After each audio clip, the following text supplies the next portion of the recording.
तो आज हम मौलिक अधिकारों के बारे में पढ़ेंगे, जिसको फंडामेंटल राइट्स बोलते हैं। ठीक है, तो आज मौलिक अधिकार आर्टिकल 12 से 35 तक, 12 से 35 तक हम पूरे डिटेल में पढ़ेंगे कि क्या क्या होते हैं, कौन कौन से ज़्यादा इंपॉर्टेंट है। ठीक है, अब इससे पहले मैं ब्रीफ वो दे देता हूँ, इसकी इन्फॉर्मेशन दे देता हूँ कि आर्टिकल ये है क्या क्या जो हम पढ़ने हैं। ठीक है, उसके बाद इनको डीप एनालिसिस करेंगे। ठीक है, जैसे मौलिक अधिकार है, तो इसको फंडामेंटल राइट्स बोलते हैं। ठीक है, और ये हमारे मौलिक अधिकार हमारे 12 से 35 में आते हैं। ठीक है, आर्टिकल 12 से 35 में। लेकिन क्या होता है, जो हमारे मेन जो मौलिक अधिकार होते हैं ना, वो हमारे 12 से 35 नहीं होते, वो हमारे 14 से 32 तक ही हमारे होते हैं। ठीक है, मौलिक अधिकार इसमें जैसे कि मौलिक अधिकार आपने देखा होगा कि 12 से 35 तक आते हैं पूरे। ठीक है, लेकिन जो हमारा जो राइट देते हैं वो हमारे जो आर्टिकल हैं वो सिर्फ हमारे 14 से 32 तक ही हैं, जो हमारे मौलिक अधिकारों के लिए राइट देते हैं। लेकिन जो हमारे मौलिक अधिकार बचते हैं, जैसे कि 12, 13, 33, 34, 35, फिर तुम ये बोलोगे ये मौलिक अधिकार नहीं है, लेकिन वो मौलिक अधिकार नहीं है, लेकिन मौलिक अधिकार के रेफरेंस में वो प्रोविज़न है, कुछ विशेष प्रोविज़न दिए हुए हैं। ठीक है, वो हम आगे डिस्कस करेंगे वो क्या क्या है। जो हमारा जैसे कि ये 14 से 32 तक जितने भी हमारे आर्टिकल हैं, इसमें हम क्या होता है कि अपने अधिकारों के लिए लड़ सकते हैं। ठीक है, कोर्ट में अर्जी डाल सकते हैं, ये सब है। ठीक है, बाकी में नहीं डाल सकते। ठीक है, अब जैसे कि हम पढ़ते हैं, एक एक करके देखते हैं। जैसे कि पहले हमारा जो है ना, ये जो ये हमारे 6 वर्ग में है। ठीक है, मतलब मूल संविधान जो था, पहले जो हमारा मूल संविधान था हमारे 7 वर्ग में था, लेकिन अब वर्तमान में जो है वो हमारे 6 वर्ग में ये है, वर्ग हैं हमारे। ठीक है, जिसमें से हमारा एक वर्ग हटा दिया गया है, जो एक वर्ग था हमारा संपत्ति का अधिकार। ठीक है, वो हमारा 44वें संविधान संशोधन 1976 से हटा दिया गया था। अब देखो एक एक करके पढ़ते हैं। जैसे कि पहले हमारे समता या समानता का अधिकार, ये हमारा आर्टिकल 14 से 18 के बीच में आएगा। ठीक है, दूसरा है हमारा स्वतंत्रता का अधिकार, ये हमारा आर्टिकल 19 से 22 तक आएगा। फिर शोषण के विरुद्ध अधिकार, ये 23 से 24 तक आएगा। धार्मिक स्वतंत्रता का अधिकार, ये 25 से 28 तक आएगा। संस्कृति और शिक्षा संबंधी का अधिकार 29 से 30 तक आएगा। संवैधानिक उपचारों का अधिकार आर्टिकल 32 से आएगा। अब देखो इसमें एक चीज़ याद रखो, अगर आपसे एग्ज़ाम में, क्योंकि ये होता है कि आर्टिकल हमारे याद करना बहुत मुश्किल होता है। ठीक है, तो तुम एक काम करो, तुम ना पहले ये तो तुम 6 वर्ग है ना याद ही कर लो कि इनके बीच में क्या क्या आता है। अगर मान लो कि आपसे रैंडमली पूछता है कि आर्टिकल 27 बताओ, ठीक है, तो आप अगर तुक्का मारने के लिए आया तो आप सोचोगे कि इसमें क्या तुक्का मारूं। अगर आर्टिकल 27 बोला, उसमें 23 भी है, 29 भी है, 25 भी है, 27 भी है, तो उसमें तुम्हारा क्या होगा कि तुक्का मारने में ये होता है कि अगर तुम्हें पता है कि 27 हमारा धार्मिक स्वतंत्रता के अधिकार में आता है और तुम्हारे धार्मिक स्वतंत्रता में सिर्फ 25 से 28 तक आता है, तो तुम्हारा एक तुक्का मारने में ऐसा रहेगी कि हमारा इनके बीच में ही आएगा कहीं।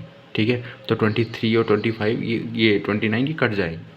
अभी आगे देखेंगे, अभी पहले यहाँ से एक एक करके पढ़ते हैं। जैसे पहला हमारा क्या, आर्टिकल 12 में क्या बताया गया। आर्टिकल 12 में हमारे राज्य की परिभाषा बताई गई कि हमारे राज्य की परिभाषा क्या है, डेफिनेशन क्या है, किसी चीज़ को हम राज्य बोल सकते हैं, किसी चीज़ को नहीं। आगे डीप में पढ़ेंगे। फिर आर्टिकल 13 में बताया गया है कि फंडामेंटल राइट्स पर जो नियंत्रण करने की विधियाँ हैं, किस किस तरीके से हम आर्टिकल उस पर फंडामेंटल राइट पर नियंत्रण कर सकते हैं। आर्टिकल 14 में हमारा बताया गया विधि के समक्ष समानता। ठीक है, कोई भी हमारा लॉस ऑफ पर नहीं है, ये सब हमें बताया गया। आर्टिकल 15 में हमारा बताया गया धर्म, जाति, लिंग, जन्म स्थान आदि के स्थान पर कोई भी भेदभाव नहीं करेगा। ठीक है, देखो जो जो इंपॉर्टेंट आर्टिकल होते हैं वो मैं बता दूँगी। तो आर्टिकल ये हमारा इंपॉर्टेंट है। ठीक है, आर्टिकल 16 इंपॉर्टेंट है। आर्टिकल 16 क्या होता है कि लोक नियोजन के विषय में अवसर की समानता, जैसे कि हम रिजर्वेशन बोलते हैं कि रिजर्वेशन जो मिलता है वो इसी आर्टिकल 16 में। ठीक है, और ये आर्टिकल बहुत ज़्यादा इंपॉर्टेंट आता है, आर्टिकल 17 अस्पृश्यता का उन्मूलन, ये तो बहुत ही आता है, ये छुआछूत का अंत जो होता है। ठीक है, अब ये आता है आर्टिकल 18 है उपाधियों का अंत, की कोई भी किसी को कोई उपाधि नहीं देगा, जैसे किसी के नाम के पीछे उपाधि दे देते थे, तो वो उपाधियों का अंत है यहाँ पर। ठीक है, आर्टिकल 9 ये बहुत ज़्यादा इंपॉर्टेंट है, ये बहुत पूछा जाता है कि बोलने और अभिव्यक्ति की आज़ादी, कि कुछ ही किसी को भी कुछ भी बोलने की आज़ादी है जो भी है। ठीक है, अब देखो जैसे कि अब इसमें भी हमारे आर्टिकल 9 में भी, आर्टिकल 19 में भी हमारे बहुत सारे सब आर्टिकल हैं। ठीक है, जैसे हमारा आर्टिकल 19A बोलता है हमारा कि हमारे इसमें बोलने की स्वतंत्रता है। ठीक है, बोलने की स्वतंत्रता है, भाषण देने की स्वतंत्रता है, अपनी अभिव्यक्ति को प्रस्तुत करने की बेसिकली स्वतंत्रता है वो इस आर्टिकल 19A में है, ठीक है। लेकिन इसमें भी हमारे कुछ प्रोविज़न है कि हम कुछ भी हमें बोलने की आज़ादी इसमें इसलिए नहीं है, जैसे कि मान लो कि अगर आप अपने देश के ख़िलाफ़ बोल रहे हो तो आपको वो आज़ादी नहीं है। आप कुछ ऐसा बोल रहे हो कि किसी को धार्मिक को ठेस पहुँचे, वो भी इसमें आज़ादी नहीं है। मतलब इसमें कुछ हमारा विशेष प्रोविज़न होते हैं जिनकी सीमाओं में रहकर हमको ये फॉलो करना पड़ता है, ठीक है। जैसे कि आर्टिकल 19B ये क्या बोलता है कि शांतिपूर्वक बिना हथियारों के एकत्रित होने और सभा बनाने की छूट दी जाती है इसमें, कि आप कहीं भी एकत्रित हो सकते हैं, कुछ भी आप कमेटी कर सकते हैं, लेकिन उसमें यह है कि कोई भी हथियार वहाँ पर नहीं होंगे, ठीक है। आर्टिकल 19C में क्या बोलता है, संघ बनाने की स्वतंत्रता है, ठीक है, आप संघ बना सकते हो, ठीक है। आर्टिकल 19D में क्या होता है, देश के किसी भी क्षेत्र में आवागमन की स्वतंत्रता है, आप किसी देश के किसी भी कोने में जाकर आप घूम सकते हो, ठीक है। आर्टिकल अब इसी का ये आर्टिकल यहाँ पर आर्टिकल 19E में है कि आप किसी भी देश में घूम सकते हो, आप वहाँ पर रह भी सकते हो, आप वहाँ बस भी सकते हो, ठीक है। ये आर्टिकल 19E बोलता है। फिर आर्टिकल 19 देखो ये F हमारा हट गया था क्योंकि स्वतंत्रता वो संपत्ति का अधिकार हमारा यहाँ से हटा दिया गया था, ठीक है।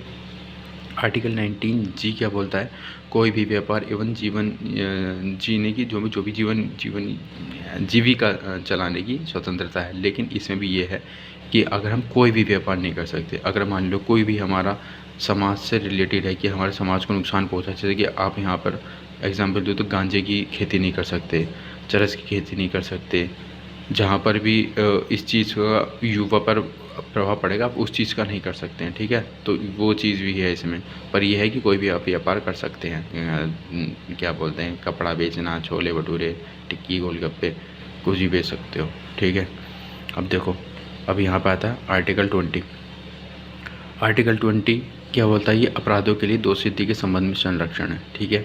आर्टिकल 21, ये आर्टिकल 21 बहुत इंपॉर्टेंट है।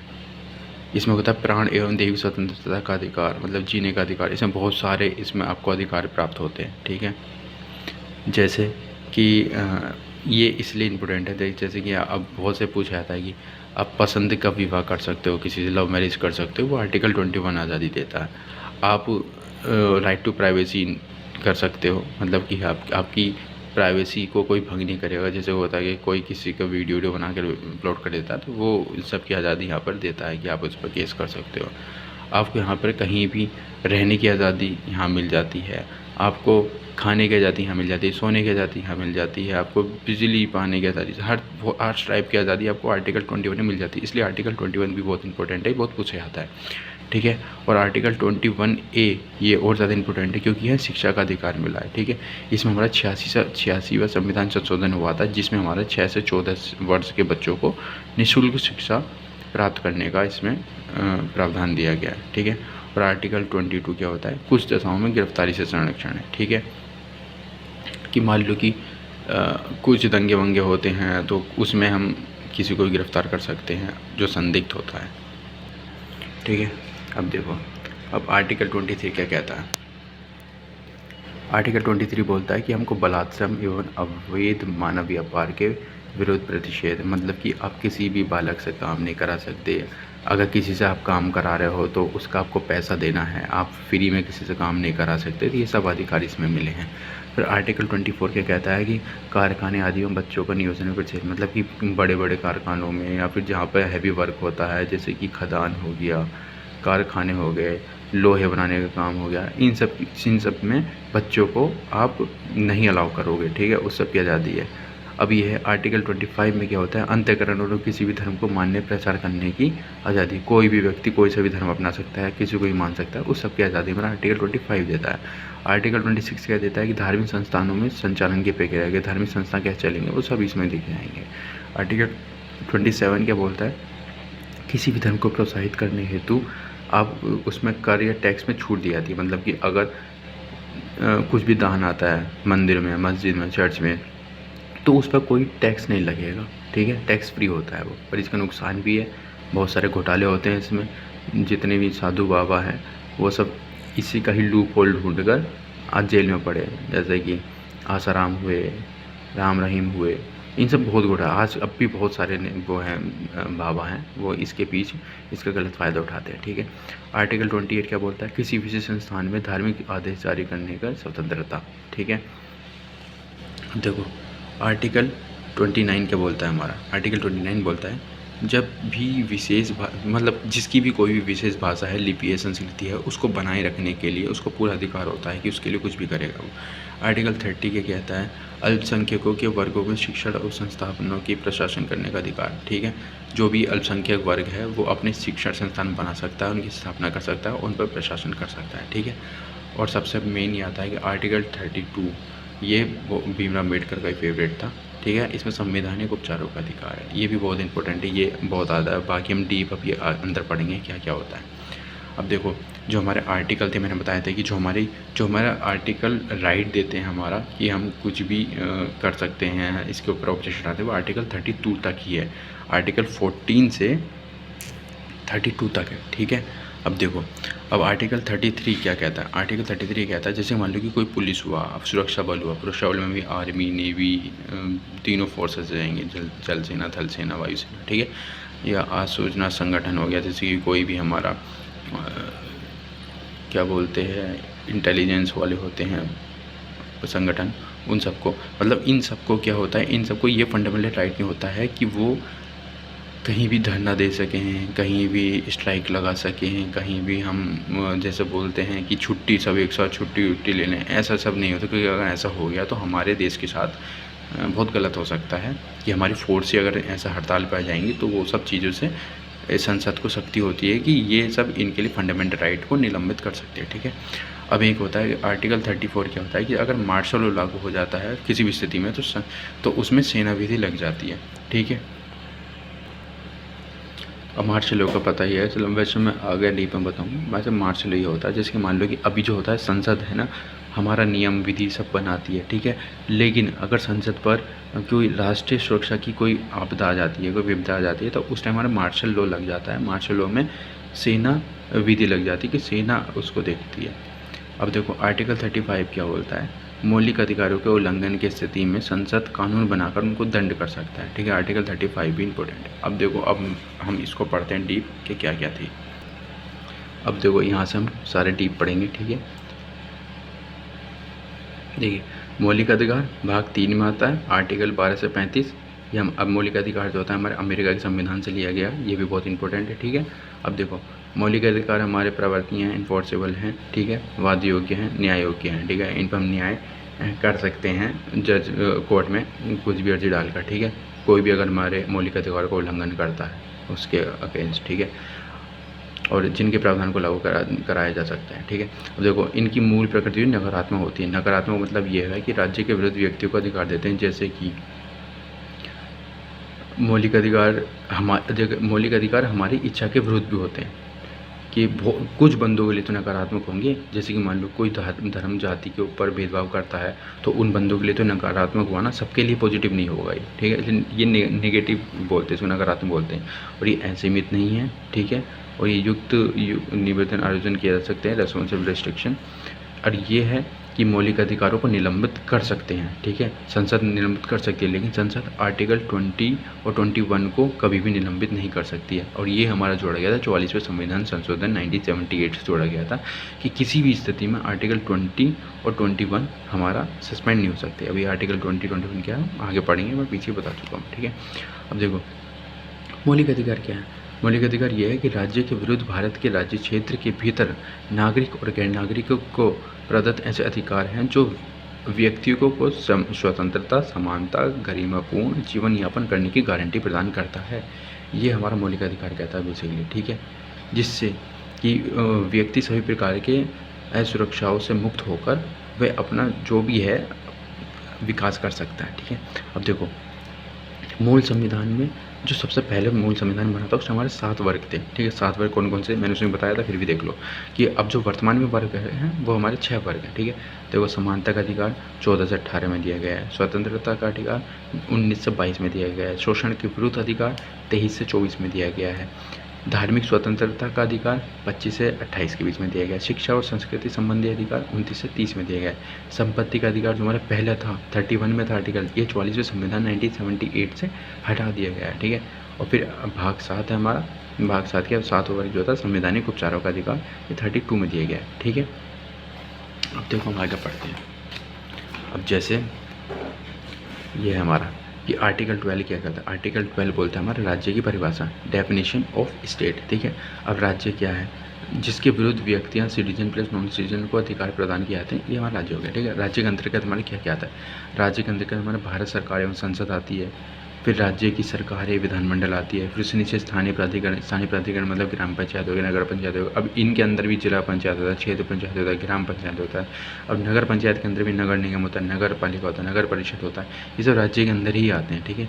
और ये अन्य प्राधिकारी जैसे कि ऐसे निकाय संस्थान जिनको कोई सरकारी एवं स्थानांतरित किया, मतलब कोई भी सरकारी चल रही संस्था, वो सब भी हमारी राज्य के अंदर आती हैं। ऐसी संस्था जो सार्वजनिक महत्व के कार्य करती हों, जिसके द्वारा लिए गए निर्णय जनता के हित में, वो भी हमारे राज्य के अंदर आएगा। कोई भी ऐसी संस्था निकाय जो अंशतः और पूर्णतः सरकार द्वारा वित्त पोषित होगी, अगर सरकार उसमें पैसा लगा रही है तो ठीक है, जिस सरकार के पैसे चल रहा है तो भी हमारा राज्य के अंदर ही आएगा। सार्वजनिक उपक्रम की कंपनी, ये सभी राज्य मानी जाएंगी, ठीक है। ये हमारा राज्य है। देखो हमने डायग्राम भी बनाया था। सबसे ऊपर भारत सरकार संसद हो गया, फिर राज्य की सरकारें हो गया, फिर स्थानीय प्राधिकरण मतलब ग्राम पंचायत नगर पंचायत हो गया, फिर अन्य प्राधिकरण हो गया, जो भी अथॉरिटी होती है, ये सब हमारे राज्य के अंदर ही आता है। ये डेफिनेशन है। आर्टिकल 12 में सिर्फ राज्य की परिभाषा दी गई है, ठीक है। और आगे बता दूँ, अब आर्टिकल 13 क्या बोलता है कि अन्य विधियों से मौलिक अधिकारों की सुरक्षा की गारंटी। अब मौलिक अधिकारों की जो है उसकी सुरक्षा गारंटी कैसे, ये भी 3 वर्ग में देगा। आर्टिकल 13(1) में क्या हुआ है, जब हमारा संविधान बनने से पहले क्या था, संविधान पूर्व विधियों से मौलिक अधिकारों की सुरक्षा गारंटी देता है बनने से पहले, ठीक है। अब बनने के बाद क्या होता है, आर्टिकल 13(2) में संविधान पश्चात विधियों के मौलिक अधिकारों की सुरक्षा गारंटी संसद और स्टेट लेजिस्लेचर देता है, ठीक है। अब आर्टिकल 13 के 3 में क्या है, विधि शब्द के अंतर्गत आता है कौन कौन आएगा, ये सब। अब ये है कि आर्टिकल इसमें कौन कौन आएगा जो हमारे वो देगा, न्याय देगा। ये संसद है, लेजिस्लेचर द्वारा है, निर्मित कानून है, नियम है, विनियम, प्रथा है, रीति आदेश, ये सब है, ठीक है। अब देखो इसमें ये बताया गया है कि संविधान संशोधन जो है वो इसमें इसके अंदर मौलिक अधिकार के अंदर नहीं आएगा। दूसरा आर्टिकल मौलिक अधिकार की सुरक्षा गारंटी नहीं देता है, ठीक है। ठीक है, इसमें देखो एक बार और देख लो, फिर इसमें राज्य के अंतर्गत हमारा क्या क्या आता है। आर्टिकल 12 तो है ही, ठीक है। अब जैसे मान लो कि सोसाइटी रजिस्ट्रेशन, ये अब इसके देखो अब क्या क्या आते हैं वो बताते हैं। जैसे कि सोसाइटी रजिस्ट्रेशन हुआ एक्ट द्वारा प्राप्त, ऐसी सोसाइटी जहाँ पर राज्य सरकार अपना राज चलाती है, वो सब इसमें राज्य के अंदर आएगा। भारतीय कृषि अनुसंधान परिषद मतलब जिसको बोलते हैं ICAR, जिसको इंडियन एग्रीकल्चर रिसर्च इंस्टीट्यूट बोलते हैं, ये भी हमारा राज्य के अंदर आएगा। CSIR ये भी इसके अंदर आएगा। Council of Scientific and Industrial Research, ये भी हमारा आएगा। FCI Indian Food Corporation, ISI Indian Standard Institute, SAIL Steel Authority of India Limited, और ONGC Oil and Natural Gas Corporation, Indian Airport Authority, IDBI, LIC, ये सब हमारे राज्य के अंदर आएगा। लेकिन हमारा जो है ना ये नहीं आएगा, न्याय जुडिशरी हमारा राज्य के अंदर नहीं आएगा। BCCI राज्य के अंदर नहीं आएगा। NCERT राज्य के अंदर नहीं आएगा। प्राइवेट कंपनीज जितनी आती है वो राज्य के अंदर नहीं आएंगी, ठीक है। ये हमारे राज्य की परिभाषा हो गई थी। अब देखो आर्टिकल 12 हमने पढ़ लिया, आर्टिकल 13 हमने पढ़ लिया है। अब देखो अभी हम पहले वो पढ़ेंगे, जैसे कि मैंने बताया था कि आर्टिकल 12 पढ़ेंगे, 13 पढ़ेंगे, और फिर 33 पढ़ेंगे, 34 पढ़ेंगे, 35 पढ़ेंगे, क्योंकि ये हमारा मौलिक अधिकार नहीं देते हैं, लेकिन हमारे मौलिक अधिकार के संबंध में ही हमारे ये कुछ आर्टिकल हैं, ठीक है। लेकिन ये कोई राइट नहीं देते हैं। अब देखो आर्टिकल 12 और 13 हमने पढ़ लिए। 33 देखो, वो देखो आर्टिकल 33 आ गया। जैसे कि मान लो पुलिस सुरक्षा बल यानी कुछ भी होगा, संगठन हुआ, आसूचना संगठन के कुछ मौलिक अधिकारों को सीमित करने के लिए संसद की शक्ति होती है। उदाहरण जैसे कि आर्टिकल 19(1) का सी कहता है कि कोई भी संघ में सहकारी समिति जो है बनाने का अधिकार है, मतलब कि कोई भी अपनी यूनियन बनाकर हड़ताल कर सकता है। जैसे कि मान लो कि मैंने यहाँ पे लिख रखा है, मतलब ये है कि कोई यूनियन बनाता है, जैसे ऑटो वाले अपनी यूनियन बनाकर कंपनी के कर्मचारी की यूनियन होते हैं, ये ना हड़ताल कर देते हैं, यहाँ किसी को पगार नहीं मिलती है, कुछ नहीं होता है, तो ये है ना पुलिस नहीं कर सकती है, ये पुलिस यूनियन बनाकर हड़ताल नहीं कर सकती। ये हमारा आर्टिकल 33 में साफ साफ बोला गया है। आर्टिकल 34 में क्या बोला गया है, जब हमारा मार्शल लॉ लग जाता है, मार्शल लॉ लगने की स्थिति में संसद की सेना विधि, ठीक है, मौलिक अधिकार निलंबित एवं सीमित करने की शक्ति प्राप्त होती है। ठीक है, जैसे कि मार्शल लॉ में नहीं आता है, अभी तो हमारे संसद के द्वारा नियम विधि पर काम चलता है, लेकिन अगर संसद पर राष्ट्रीय सुरक्षा की स्थिति पैदा हो जाती है तो ऐसी स्थिति में मार्शल लगता है, और जहाँ पर सेना विधि लागू हो जाती है, इस विधि में कुछ मौलिक अधिकारों को सस्पेंड किया जा सकता है। ये हमारा 34 में बताया गया। आर्टिकल 35 हमारा सिंपल क्या बताता है कि मौलिक अधिकारों के उल्लंघन की स्थिति में संसद कानून बनाकर दंड दे सकती है। ये आर्टिकल 35 में बताया गया है। ठीक है, अब देखो, अब हमारे वो आर्टिकल हो गए पूरे। अब हमारा था मेन चीज़ आती है कि जहाँ से हमको आर्टिकल्स में हम राइट मौलिक अधिकार में हमको राइट मिलता है। ठीक है, जैसे कि अब ये क्या है, समानता का अधिकार हमारा 14 से 18 के बीच आता है। ठीक है, समानता का अधिकार, इसकी परिभाषा क्या होती है, आर्टिकल 14 की परिभाषा क्या होती है, विधि के समक्ष समानता एवं विधियों का समान संरक्षण। जैसे विधि के समान समानता को इंग्लिश में इक्वलिटी बिफोर लॉ बोलते हैं, विधियों का समान संरक्षण इक्वलिटी प्रोटेक्शन ऑफ लॉ बोलते हैं। ठीक है, अब समक्ष समानता जो नागरिक को मिलती है, गैर नागरिकों को मिलती है। ठीक है, अब विधि के समक्ष समानता का मतलब क्या है, ये हमारा इंग्लैंड से लिया गया है। मतलब इसमें ये बोला गया है कि कानून के समक्ष सभी समान है, कोई भी कानून से ऊपर नहीं है, कोई भी अगर कुछ करता है तो कानून के अकॉर्डिंग उसको दंड दिया जाएगा। ये हमारा इसमें बोला गया। ये प्रोफेसर डाइसी ने बोला था, ये ब्रिटेन के थे। ठीक है, कानून सभी के लिए समान होना चाहिए, वर्ग आधार पर किसी भी उच्च अथवा निम्न मानकर कानून के कोई भेदभाव नहीं करेगा कानून पर। ठीक है, अब देखो विधि के समान संरक्षण का मतलब क्या है। विधि के समान संरक्षण का मतलब ये है कि न्याय तथा सभी की पहुंच सुनिश्चित होनी चाहिए, समान परिस्थितियों के समान तथा असमान परिस्थितियों में असमान न्याय का ध्यान। मतलब कि इसका ये है बेसिकली, अगर मान लो कि दो वर्ग हैं, एक वर्ग हमारा मजबूत है, ठीक है, और एक वर्ग हमारा कमज़ोर है। अगर मान लो कि, चलो मैंने इसका एग्जांपल यहाँ दिया है, बता देता हूँ। जैसे कि देखो, विधि के समान संरक्षण मतलब क्या है कि जो एक वर्ग है वो हमारा आर्थिक रूप में मजबूत है, सामाजिक रूप से मजबूत है, राजनीतिक रूप से मजबूत उच्च वर्ग है, मतलब ठीक है, ये ऊंची जाति का है। और दूसरा वर्ग है हमारा, ये आर्थिक से कमज़ोर है, निम्न वर्ग है, सामाजिक से कमज़ोर है, राजनीतिक से कमज़ोर है, ये सब है। अगर मान लो कि इन दोनों की स्कूटी आपस में टकरा जाती है, ठीक है, तो जो गरीब वर्ग है उसने इसको थोड़ी सी चोट मार दी है। ठीक है, तो इसकी महंगी गाड़ी थी पर इसकी स्कूटी थी, अब चोट अब दोनों को लगी है। तो इसमें हमारा कानून क्या करता है कि इसमें हमारा कानून दोनों को समान दंड नहीं देगा, क्योंकि ये तो कमज़ोर वर्ग है। अगर मान लो कि वो ये बोल दे कि तू इसका खर्चा दे गाड़ी का, तो गरीब वर्ग तो दे ही नहीं सकता, इसकी तो 7 पुश्तें बिक जाएंगी।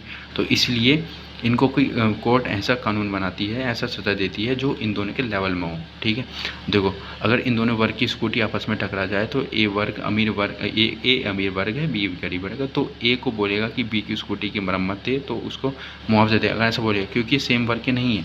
लेकिन अगर ए और बी दोनों सेम वर्ग के हैं तब दोनों के लिए कानून सेम होगा। अगर दोनों ऊंची जाति के होते, अमीर होते, तो तुम दोनों कानून सेम होता, लेकिन ऐसा नहीं होगा। ए को बोलेगा कि बी को, मतलब कि इसको बोलेगा, जो अमीर वर्ग है इसको बोलेगा तो इसको मुआवजा दे। ठीक है, अगर केस कोर्ट में जाता है तो गरीब वर्ग के पास वकील, अगर मान लो कि ये कोई भी केस है, आपस में समझौता नहीं हुआ और ये केस हमारे कोर्ट में ले गए, तो अगर गरीब के पास अगर वकील भी नहीं है तो कोर्ट इसको वकील देगा बिना किसी पैसे के। ये हमारा आर्टिकल 14 बोलता है। और विधि के समान संरक्षण का मतलब यही है। ठीक है, अगर इसके पास वकील नहीं है तो सरकारी वकील जाएगा बिना किसी पैसे के और वो इसका केस लड़ेगा। ठीक है, तो ये हमारा आर्टिकल 14 के अंदर विधियों का समान संरक्षण का मतलब है। अब देखो ये बहुत इंपॉर्टेंट आता है कि आर्टिकल 15 क्या है। ठीक है, आर्टिकल 15 क्या बोलता है कि धर्म, मूल, वंश, जाति, लिंग एवं जन्म स्थान आदि के आधार पर कोई भेदभाव नहीं करेगा। अब देखो इसकी ट्रिक ये है, धम जलस लिख लो। धम का मतलब धर्म हो गया, ये का मूल, ये इसका मूल वंश हो गया, यहाँ पर मैंने मूल वंश नहीं लिखा है, मूल वंश लिख लेंगे। मूल वंश, जाति, लिंग, जन्म स्थान के आधार पर कोई भी भेदभाव नहीं करेगा, आर्टिकल 15 बोलता है। आर्टिकल 15 के भी हमारे भी कुछ सब आर्टिकल हैं, जैसे कि आर्टिकल वन क्या बोलता है, राज्य अपने नागरिकों के साथ केवल धर्म, जिसमें है ना राज्य को बताया, राज्य है ना अपने नागरिकों के साथ केवल धर्म, मूलवन, जाति, लिंग, जन्मस्थान आदि के आधार पर कोई भेदभाव नहीं कर सकता। ये हमारा आर्टिकल 15(1) में बोला है। आर्टिकल 15(2) क्या बोलता है, राज्य के साथ साथ प्राइवेट व्यक्ति भी भेदभाव नहीं कर सकता इन सब के आधार पर, ठीक है, इनमें से किसी प्रकार के आधार पर, जैसे सार्वजनिक स्थान हो गया, सरकारी हो गया, निजी हो गया। अब मान लो कि सरकारी द्वारा वित्त पोषित स्थान, पार्क, जैसे कि मान लो कोई भी हॉस्पिटल हो गया, होटल हो गया, रेस्टोरेंट हो गया, बस स्टैंड हो गया, रेलवे स्टेशन हो गया, महसूल हो गया, इन सब में ना किसी भी जाति, लिंग, स्थान के कोई भी भेदभाव नहीं करेगा। लेकिन अगर बंदा प्राइवेट है तो वो कर सकता। प्राइवेट का मतलब ये है कि प्राइवेट का मतलब ये नहीं कि वहाँ पे सब बंदे आ रहे हैं। जैसे कि मान लो कि मैं हूँ, मैंने बाहर कोई दुकान खोल ली है, उसको बोल सकता हूँ, छोटा मोटा चीज़ कर ली तो उसमें थोड़ा बहुत कर सकता हूँ। या मैंने कोई ट्यूशन क्लास लगा दी है, ट्यूशन क्लास में मैं बोल सकता हूँ कि इस धर्म के नहीं आएंगे, उस धर्म के नहीं आएंगे, क्योंकि मेरा खुद का है वो, ठीक है।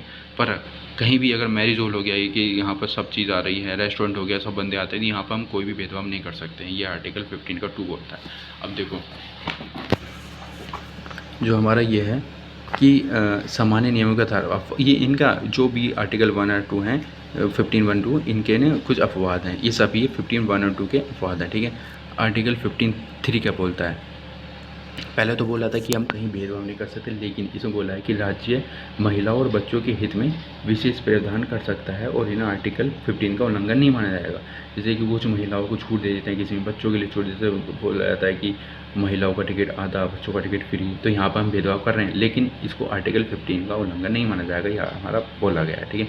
आर्टिकल 15(4) में क्या बोलता है कि प्रथम संविधान संशोधन 1951 के तहत ये जोड़ा गया था। इसमें क्या होता है, राज्य सामाजिक और शैक्षणिक दृष्टि से जो पिछड़े वर्ग के हितों हैं उनको, मान लो कि कोई है, अगर कोई पिछड़े वर्ग का है, उसको कुछ चीज़ नहीं मिली तो उसके लिए हम कुछ चीज़ कर सकते हैं, ठीक है, कुछ छूट दे सकते हैं। ये सब हमारा आर्टिकल 15(4) में बोला गया था, जिसको हम थोड़ा बहुत रिजर्वेशन टाइप बोल देते हैं, ठीक है। अब आर्टिकल 15(5) में क्या बोलेगा, 93वां संविधान संशोधन, ये 2005 हो गया। जैसे कि मान लो कि अल्पसंख्यक वर्ग के शिक्षण संस्थान को छोड़कर, जैसे कुछ भी अगर अल्पसंख्यक वर्ग जैसे कि मुस्लिम हुआ, क्रिश्चियन हुआ, इन सब के जो शिक्षण संस्थानों को छोड़कर है ना, सभी सरकारी निजी स्कूलों में SC, ST, OBC, इन सब में हमारा वो रिजर्वेशन लग जाएगा। लेकिन इन अल्पसंख्यक जो वर्ग के शिक्षण संस्थान हैं उन सबको छोड़कर, जैसे कि AMU हुआ, जामिया मिलिया इस्लामिया हुआ, इन सब में ना, इनमें कोई ST, ST, OBC का रिजर्वेशन नहीं लगेगा इसमें, ठीक है। ये सब है आर्टिकल 15(5) में, ठीक है। अब आर्टिकल 15(6) में क्या बोलता है कि 103वां संविधान संशोधन हुआ, जिसमें EWS के लिए विशेष उपलब्ध है, मतलब कि हर फील्ड में EWS को वरीयता दी जाएगी, ठीक है, चाहे कोई सी फील्ड हो, पढ़ाई की हो, नौकरी हो, हर फील्ड में दी जाएगी, ठीक है। अब आर्टिकल 16 क्या बोलता है, ये बहुत इंपॉर्टेंट आया था, लोक नियोजन के विषय में अवसर की समानता, यानी पब्लिक एम्प्लॉयमेंट, सरकारी नौकरी, ठीक है। इसको बोलता है कि सरकारी नौकरी में जो भी है अफसर की समानता दी जाएगी। अब इसके भी सब क्लोज हैं, ठीक है, मतलब रिजर्वेशन भी हमारा इसी में आता है कि नौकरी में जो रिजर्वेशन होता है आर्टिकल 16 में ही आता है। आर्टिकल 16(1) में क्या होता है, राज्य के अधीन नियुक्ति एवं नियोजन के संबंध में सभी नागरिकों को अफसर की समानता हो, ठीक है, आर्टिकल 16(1) बोलता है। लेकिन आर्टिकल 16(2) क्या बोलता है, राज्य नियोजन के संबंध में केवल धर्म, मूल, वंश, जाति, लिंग, स्थान के वंशगत जो भी है, इन सब के आधार पर कोई भी भेदभाव नहीं कर सकता है, ये हमारा बोलता है सामान्य विधि ये। लेकिन इसका अपवाद क्या है, आर्टिकल 16(3) क्या बोलता है, राज्य नियोजन के संबंध में निवास संबंधी शर्त आरोपित कर सकता है। अब देखो आर्टिकल 16 क्या बोलता है, ये सिर्फ सरकारी नौकरियों के लिए, प्राइवेट व्यक्ति से भेदभाव कर सकता है। अब मान लो प्राइवेट व्यक्ति से भेदभाव का मतलब ये है कि अगर कोई अपनी प्राइवेट कोचिंग चला रहा है, जैसे कि मान लो कि हमारे अंकित सर हैं या फिर कोई भी करीबी वाले टीचर हैं, अब उसमें वो ऐसा बोल सकते हैं कि मुझे जो टीचर चाहिए वो हिंदू चाहिए, मुझे टीचर चाहिए, मुझे आसपास का चाहिए, जैसे कि बोलते हैं ना कि इसमें तो भेदभाव हो गया। जैसे कि मान लो कि कोई बंदा बिहार रह रहा है और कोई बंदा दिल्ली रह रहा है, कोई बंदा मुंबई रह रहा है, और ये जो इंस्टीट्यूट है वो हमारा नोएडा में है, तो अगर वो चाहें कि वो तो यही चाहेंगे ना कि मेरा जो टीचर होगा आसपास का हो, इतनी दूर का ना हो, तो मतलब भेदभाव तो हो गया। तो मतलब ये प्राइवेट व्यक्ति भेदभाव कर सकता है, लेकिन सरकारी नहीं कर सकता। अगर सरकारी कोई स्कूल हुआ उसमें टीचर कहीं भी देश, किसी भी जगह का, किसी भी धर्म का आ सकता है, ठीक है, ये कर सकते हैं आर्टिकल इसमें बोला। अब आर्टिकल 54 आर्टिकल 16 के 4 में क्या बोला, सरकारी नियोजन में आरक्षण, मतलब कि रिजर्वेशन के बारे में इसमें बोला गया है, ठीक है। आर्टिकल 16(5) में क्या बोलेगा, सरकार द्वारा वित्त पोषित कोई धार्मिक स्थान में केवल, अब देखो अगर कोई धार्मिक स्थान है, ठीक है, तो उसमें ये बोला गया है कि उसी धर्म के लोगों को नियुक्त किया जाएगा जो उस धर्म के हों। क्योंकि इसका रीज़न ये भी है कि अगर हम उस धर्म जिस धर्म का वो स्कूल या फिर संस्थान है, अगर हम गैर धर्म वाले को लेके आते हैं तो उसको इतनी नॉलेज नहीं होगी और उनके भावनाओं को आहत होगा। तो उस चीज़ से बचने के लिए उन्होंने आर्टिकल 16(5) में ये बोला गया था कि उसी धर्म के बंदे को नियुक्त किया जाए। ज़रूरी नहीं किया जाए, लेकिन कर यही आर्टिकल्स में लिखा गया है, ठीक है। जैसे कि इसका मैं एक चीज़ और एग्जांपल देता हूँ। जैसे अगर हम मणिपुर में साइड हुआ, मणिपुर में अगर कोई एक संस्थान हुई तो उसमें ये चाहता है कि हमारे ही इलाके का वहाँ पर कोई एम्प्लॉयमेंट हो, क्योंकि वो उनके रीति रिवाजों को अच्छे से जानता है। अगर कोई दूसरा बंदा आता है तो उनके रीति रिवाजों को अच्छे से नहीं जानता, ठीक है, तो उससे उनकी तो एक, जैसे कि एक मूवी आई थी, कांतारा मूवी आई थी। कांतारा में क्या होता था कि उनका वो जो दैत्य होते हैं, तो और उसमें बाहर का एक बंदा आता है, वो उनकी ज़मीन लेना चाहता है, तो उनकी भावनाओं को ठेस पहुँचता है और वो मर भी जाता है। तो ये सब चीज़ें ना होता है, तो इसलिए बोला कि अगर उसी फील्ड का बंदा हो तो उसी जगह का तो ज़्यादा सही रहता है। फिर आर्टिकल 16(6) में क्या बोलता है कि ईडब्ल्यूएस के लिए सरकारी नौकरी में विशेष प्रावधान 103वें संविधान संशोधन में माध्यम से जोड़ेगा। अब देखो आर्टिकल 15(6) में भी आप बोलोगे कि ऐसा था, तो उसमें क्या था कि ईडब्ल्यूएस के लिए हर किसी फील्ड में वरीयता दी जाएगी, लेकिन इसमें यह है कि ईडब्ल्यूएस के लिए सरकारी नौकरी में विशेष प्रावधान है। ये अंतर है आर्टिकल 15(6) में, आर्टिकल 16(6) में, ठीक है। फिर आर्टिकल 17 क्या बोलता है, आर्टिकल 17 बोलता है अस्पृश्यता का उन्मूलन, मतलब अनटचेबिलिटी, मतलब कोई जाति के आधार पर कुछ छूने से मना कर देता है। जैसे कि पहले होता था कि पानी पीने से मना कर देते थे, बैठने से मना कर देते थे, जाति के आधार पर छूने से मतलब उनको गंदगी फैली होती थी। ये सब चीज़ इसमें किया गया, ये सब हट जाएगा यहाँ से, इसलिए बोला गया। आर्टिकल 17 बहुत इंपॉर्टेंट होता है और इसका विस्तार हमारा आर्टिकल 15(2) में भी है। जैसे कि उसमें बोला गया था कि कोई भी प्राइवेट व्यक्ति भेदभाव नहीं कर सकता है, ये सब। आर्टिकल 18 क्या बोलता है, उपाधियों का अंत, ठीक है। उपाधियों का अंत का मतलब ये है कि कोई भी किसी भी कोई उपाधि नहीं देगा, उससे नुकसान भी होता है। जैसे कि अब इसके भी कई सारे 3-4 आर्टिकल हैं, सब आर्टिकल हैं। जैसे कि आर्टिकल 18(1) क्या बोलता है, राज्य किसी व्यक्ति को कोई उपाधि नहीं दे सकता है, विधा सेना संबंधी सम्मान दे सकता है, मतलब जो भी सेना संबंधी सम्मान देगा पर उपाधि नहीं देगा, ठीक है। अब आर्टिकल 18(2) क्या बोलता है, भारतीय नागरिक किसी भी विदेशी राज्य से कोई उपाधि नहीं ले सकता है। अगर मान लो कि कोई अगर इंडियन क्रिकेटर हुआ, अगर बाहर जाकर उस वहाँ की कोई उपाधि ले ले, तो हमारी सुरक्षा से भी कुछ होता है कि खेल हो जाएगा, ठीक है। ये सब बहुत सारी चीज़ें हैं जो हम उपाधि नहीं लेते हैं। आर्टिकल 18(3) क्या बोलता है कि कोई भी विदेशी नागरिक जो राज्य के अधीन एम्प्लॉयमेंट और अपॉइंटमेंट है, वह अगर राष्ट्रपति की सहमति के बिना किसी भी विदेशी राज्य को कोई उपाधि ग्रहण नहीं कर सकता है, ठीक है। यहाँ पर राष्ट्रपति की सहमति लगेगी अगर कोई विदेशी नागरिक को उपाधि लेता है तो। आर्टिकल 18(4) में क्या बोलता है,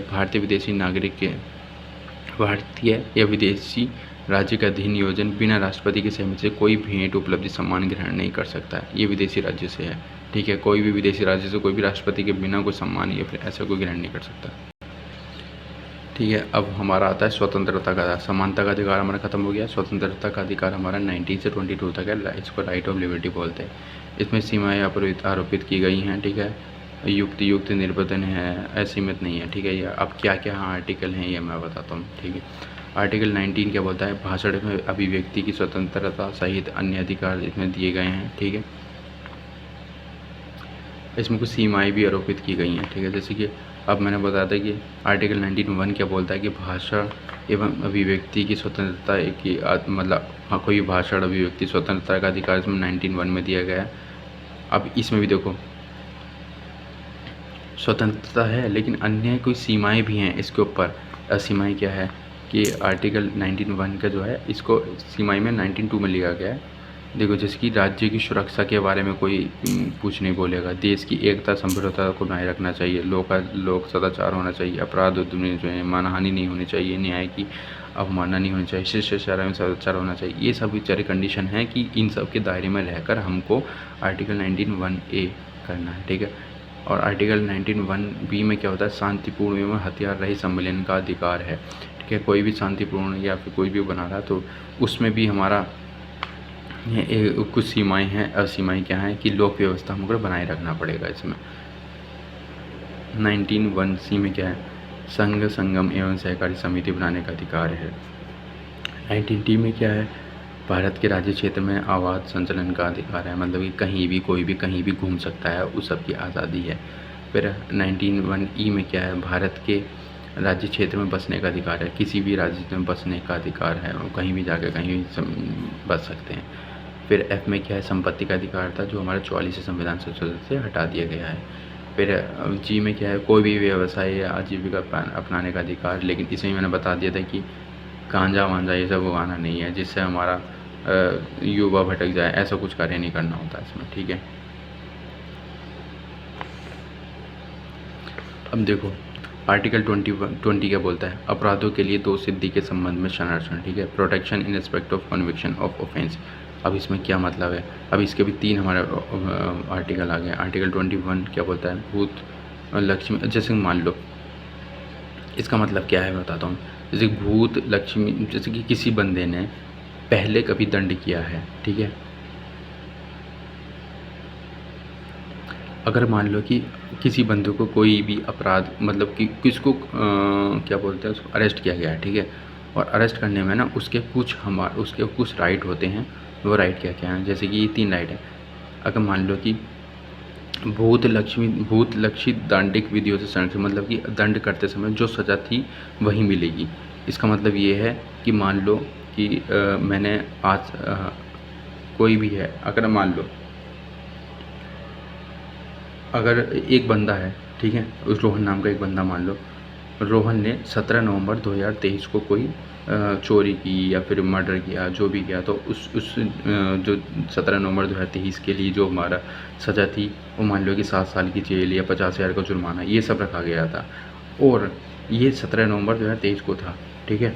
और अगर ये कानून हमारा 20 नवंबर 2023 को चेंज हो जाता है कि उसे मृत्युदंड की सज़ा हो जाती है, मतलब उस केस में अगर कोई ऐसा करता है तो फिर तो उस बंदे को वही सज़ा मिलेगी जो उस टाइम पर रखी गई थी, जो चेंज हो गई वो नहीं मिलेगी। इसका मतलब ये है, ठीक है।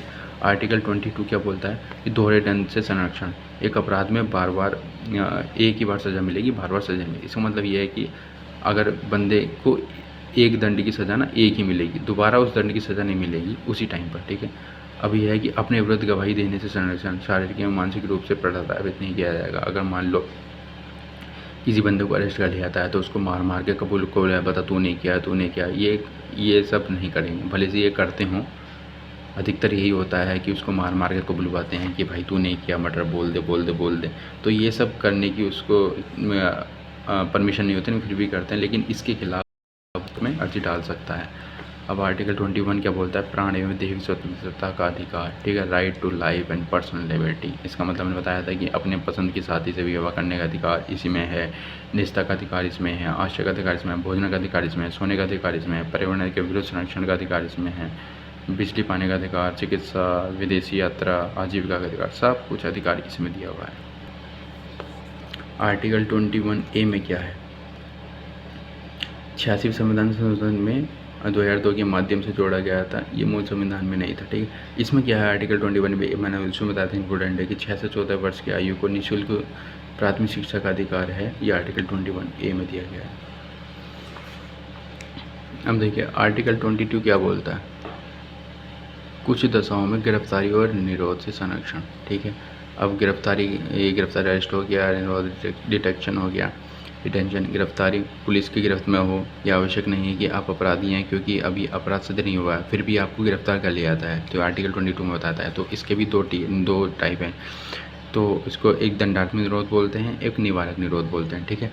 और निवारक निरोध क्या होता है कि कोई अनलॉफुल एक्टिविटी नहीं है, उससे पहले ही डिटेंशन में लोगों को लिया जा सकता है, ये हमारा निरोध है, निवारक निरोध है। मतलब क्या है कि अभी हमारी कोई अनलॉफुल एक्टिविटी नहीं हुई है, ठीक है, लेकिन उससे पहले ही ना बंदों को गिरफ्तार कर लिया था, क्योंकि वो पहले भी इन सब एक्टिविटी में रहे होंगे, इसलिए उनको गिरफ्तार कर लिया था, ठीक। इसका एक एग्जांपल देता हूँ, जैसे मान लो कि कोई रैली निकलने वाली है, ठीक है।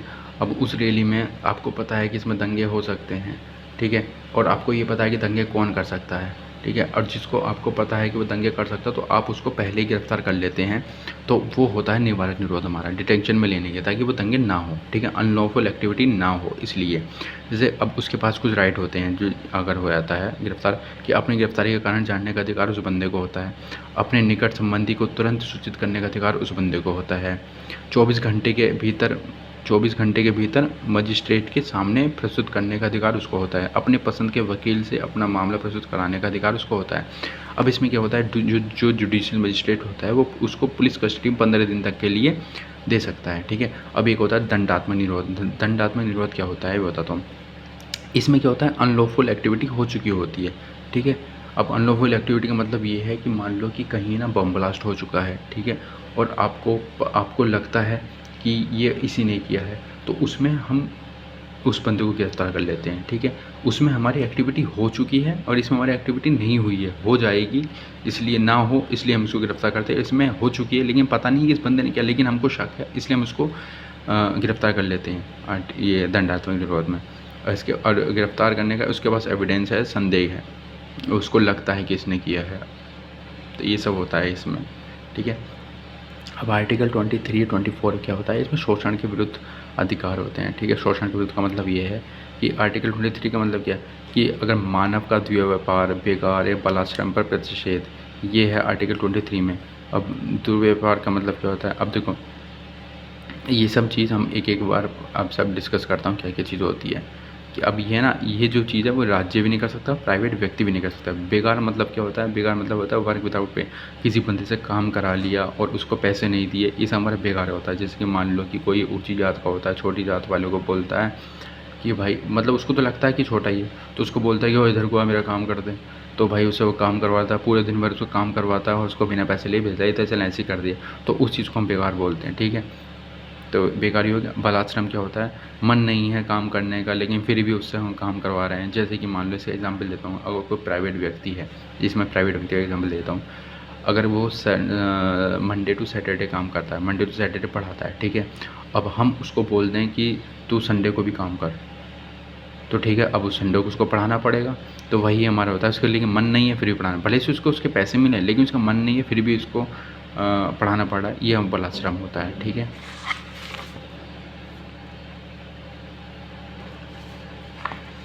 अब देखो प्राइवेट था, अब इसका सरकारी में भी देख लो। अगर मान लो कि सरकारी रोड बननी है, तो सरकारी रोड बनने का मतलब ये है कि उसमें आसपास वाले गाँव को बुलाते हैं कि आप यह काम करा दो, ठीक है, तो वो काम कराते हैं, मर्जी नहीं होती लेकिन फिर भी काम कराना पड़ता है, भले से उनको पैसे मिलें, पर ये होता है हमारा बलाश्रम, ठीक है। अब उसमें कोई हाँ, उसकी भी कंडीशन है कि कोई उसमें भेदभाव नहीं करेगा। भेदभाव का मतलब ये है कि कोई जाति, लिंग, इन सब के आधार पर कोई भेदभाव नहीं करेगा कि तू छोटी जात का, बड़ी जात का, ये सब इसमें कंडीशन रहती है। अब आर्टिकल 23(1) में क्या होता है, मानव का दुर्व्यवहार, बेकार, बलात्सम ये दंडनीय अपराध है, ठीक है, 1 में होता है। आर्टिकल 23(2) में क्या होता है, राज्य सार्वजनिक प्रयोजन हेतु कार्य करा सकता है, इस अनुच्छेद 23 का उल्लंघन नहीं माना जाएगा, लेकिन राज्य, धर्म, मूल, जाति के आधार पर कोई भी भेदभाव नहीं करेगा, ये आर्टिकल 23 का 2 बोलता है। आर्टिकल 24 क्या बोलता है कि कारखानों आदि में बच्चों का नियोजन का प्रतिषेध, मतलब कि कोई भी हैवी वर्क, ड्यूटी वर्क जो भी हुआ उसमें जहाँ पर जान मान का खतरा होता है वहाँ पर बच्चों को काम नहीं करा सकते। जैसे कि खदान हुआ, भट्टे हुआ, अलीगढ़ ताला उद्योग हुआ, फिरोजाबाद का कांच उद्योग हुआ, इन सब में जान मान का खतरा ज़्यादा होता है, इसलिए हम बालकों से यहाँ पर काम नहीं करा सकते हैं। अब एक आता है धार्मिक स्वतंत्रता का अधिकार, ये हमारा आर्टिकल 25 से 28 तक है, ठीक है। अब ये जो था हमारा, ये धार्मिक स्वतंत्रता का अधिकार, ये प्रस्तावना में भी बहुत अच्छे से बताया गया था, ठीक है। अब हम इसको छोड़ो, यहाँ पढ़ते हैं। आर्टिकल 25 क्या बोलता है कि आर्टिकल 25 बोलता है कि अंतःकरण की स्वतंत्रता, यानी आंतरिक स्वरूप, हम किसी भी धर्म को मानने का अधिकार हमारा इसमें है, किसी भी धर्म को मानने अथवा उसको स्वतंत्रता का आचरण, किसी के प्रचार प्रसार करने का भी सब इसमें है कि हम किसी भी धर्म को माने या ना माने, हमारा अधिकार इसमें है आर्टिकल 25 में। आर्टिकल 26 क्या बोलता है, धार्मिक कार्यों के प्रबंधन की स्वतंत्रता, मतलब कि उदाहरण ले लो उसका, उज्जैन हुआ, द्वारका ज्योतिर्लिंग हुआ, मंदिर पर, मतलब यहाँ पर हमारा कोई भी प्रबंधन करना है धार्मिक, तो उसकी आज़ादी में उसको मिलती है। ये सिंपल सा ये याद रखना है इसमें।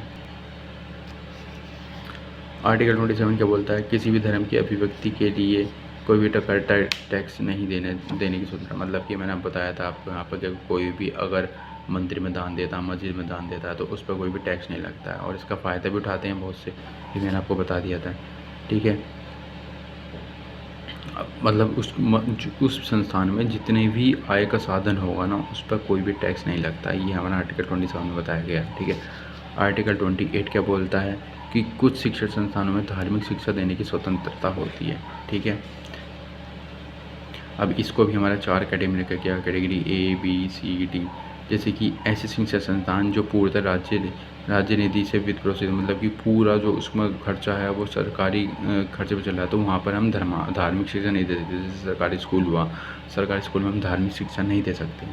अब एक आता है कि निजी शिक्षण संस्थान है जो सरकार द्वारा मान्यता प्राप्त होते हैं धार्मिक शिक्षा की थी, इसमें धार्मिक शिक्षा दी जाती है। प्राइवेट स्कूल हो गया, जैसे कि सेंट मैरी हो गया, ऐसे स्कूल जो होते हैं, इसको सरकार से भी मान्यता प्राप्त है, लेकिन यहाँ पर धार्मिक शिक्षा दे सकते हैं वो अपने धर्म वालों को।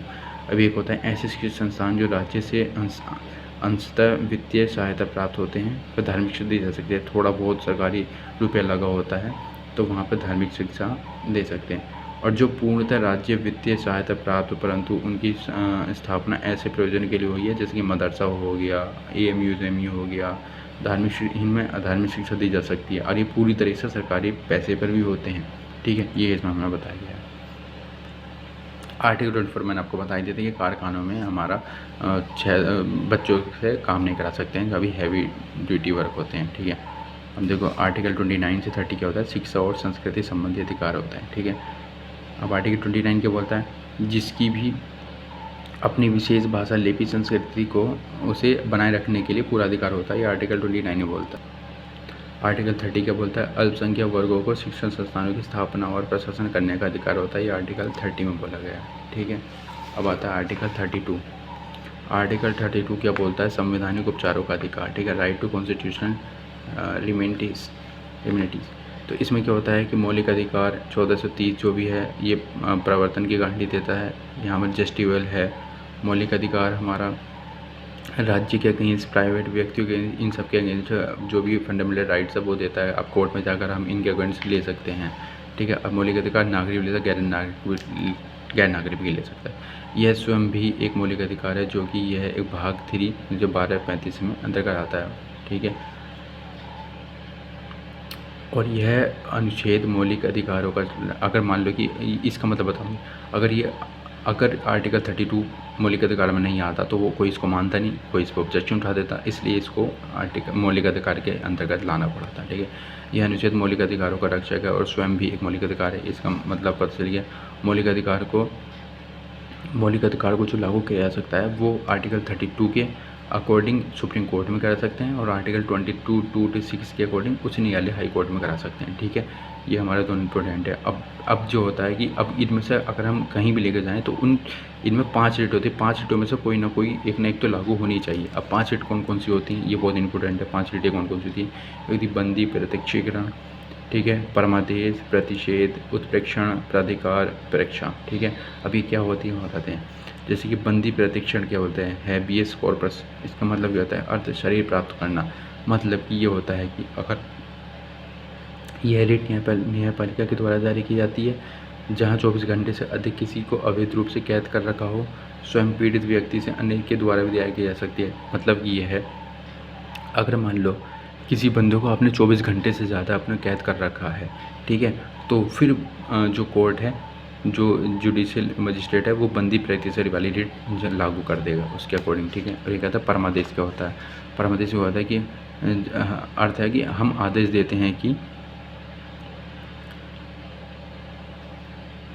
जैसे कि न्यायपालिका इस रिट के माध्यम से ऐसे सार्वजनिक लोक प्राधिकारी को आदेश देती है जिससे वह अपने सार्वजनिक कर्तव्य को करने से इनकार कर देता है। कि अगर मान लो कि कोई व्यक्ति है, अगर कोई पुलिस वाला है, अगर वो किसी की FIR लिखने से मना कर देता है या उसका केस देखने से मना कर देता है, तब सरकार तब जो जुडिशियल मजिस्ट्रेट होते हैं वो हमारा परमादेश रिट जारी कर देते हैं। यह रिट केवल सरकारी व्यक्ति के विरुद्ध की जा सकती है, प्राइवेट व्यक्ति के विरुद्ध नहीं की जा सकती, क्योंकि अगर सरकारी व्यक्ति अपना काम करने से मना करता है तब भी परमादेश रिट हमारी जारी की जा सकती है। एक आता है प्रतिषेध। मतलब इसका अगर रोकना चल रहा है, अगर कोई कार्रवाई चल रही है और उसको बीच में ही रोक देते हैं तो हमारी प्रतिषेध हमारी रिट लग जाती है। और उस प्रेषण रिट क्या होता है कि अगर कार्रवाई समाप्त हो चुकी है, फैसला भी सुनाया जा सकता है। यह दोनों ही रिट न्यायपालिका से जो है ना, ये प्रतिषेध भी और प्रेषण भी दोनों रिट न्यायपालिका से संबंधित हैं, ठीक है। ये रिट हायर जुडिशरी के द्वारा लोअर जुडिशरी के विरुद्ध लगाई जाती है। मतलब कि मान लो कि अगर किसी लोअर जुडिशरी ने कोई फैसला दे दिया है, ठीक है, सब कुछ हो गया है और वो गलत फैसला है, तो हायर जुडिशरी उसके अगेंस्ट कार्रवाई कर सकती है, ठीक है। तो जब हमारी जो रिट लगेगी हमारी उत्प्रेक्षण रिट लगेगी, ठीक है। लोअर जुडिशरी मतलब सुनवाई के दौरान प्राकृतिक न्याय के नियमों का उल्लंघन हो रहा है, अपने अधिकार क्षेत्र से बाहर जाकर कोई अपना न्याय सुना देता है लोअर जुडिशरी अनैतिक कार्यवाही के अकॉर्डिंग, दोषपूर्वक कार्यवाही, तब हमारा हायर जुडिशरी आती है और वो हायर जुडिशरी द्वारा वो सब जो चीज़ लागू की जाती है, जो मैंने बताई होती है, वो समाप्त कर देता है तथा पूरा मामला हायर जुडिशरी अपने संज्ञान में लेकर स्वयं कार्रवाई करती है। ये ऐसा करती है। एक आती अधिकार परीक्षा। अधिकार परीक्षा मतलब क्या होता है, अपने अधिकार क्या है कि कोई भी लोक प्राधिकारी अपने अधिकार क्षेत्र से बाहर जाकर कार्य करता है और अवैध तरीके से सार्वजनिक पद को धारण कर लेता है। मतलब कि अगर मान लो कि कोई पुलिस वाला कांस्टेबल है, अगर वो चालान काटता है किसी बंदे का, मान लो कि अगर मान लो पुलिस वाले उस कांस्टेबल को 1000 तक का चालान काटने की वो है, परमिशन है, और वो 5000 का चालान काट देता है किसी का, तो वो उस बंदे से पूछेगा भाई तूने ऐसा क्यों किया, क्योंकि ये इतना लंबा चालान काटने का अधिकार एसआई को होता है और एसआई वहाँ पर उपस्थित नहीं है। तो अगर वो कांस्टेबल फिर भी अगर बोलता है कि एसआई ने मुझे लिख के दिया है, वो चीज़ नहीं चलेगी, एसआई को वहाँ होना चाहिए। और इसके अगेंस्ट जो वहाँ पर वो कांस्टेबल है उसके अगेंस्ट ये रिट जारी की जाती है अधिकार परीक्षा, और उसके बाद उसको सज़ा सुनाई जाती है, जो भी सस्पेंड करना जो भी करना है, कि वो अपने अधिकार क्षेत्र से जाकर वो काम कर रहा है। तो ये हमारा ये है, ठीक है, अधिकार परीक्षा। तो ये हमारे मौलिक अधिकार पूरे यहाँ पर ख़त्म हो चुके हैं, ठीक है। अब मैंने ये कुछ क्वेश्चन लिखे हैं जो हमारा प्रीवियस ईयर क्वेश्चन है, जो हमारे मौलिक अधिकार या फिर मौलिक कर्तव्य मौलिक अधिकार के ऊपर जो भी क्वेश्चन आए हैं वो मैंने यहाँ पर कुछ लिख लिए हैं। जैसे कि मौलिक कर्तव्य हमारे कौन सा आर्टिकल में आता है, तो मौलिक कर्तव्य हमारा आर्टिकल 51 के ए में आता है, एक कै में। ये आगे पढ़ोगे फिर भी ये याद करने वाली चीज़ है। किस आर्टिकल में संपत्ति के अधिकार का उल्लेख है, आर्टिकल 300 ए में संपत्ति का अधिकार का उल्लेख है। जैसे कि मान लो कि फंडामेंटल राइट्स में ये आर्टिकल 31 में था, लेकिन 44वें संविधान संशोधन से इसके तहत इसको हटाकर इसको कानूनी अधिकार बना दिया गया था, जो आर्टिकल 300 ए में रख दिया गया था, ठीक है। तो अगर कहीं पूछे तो ये भी इम्पोर्टेंट है हमारा, ठीक है।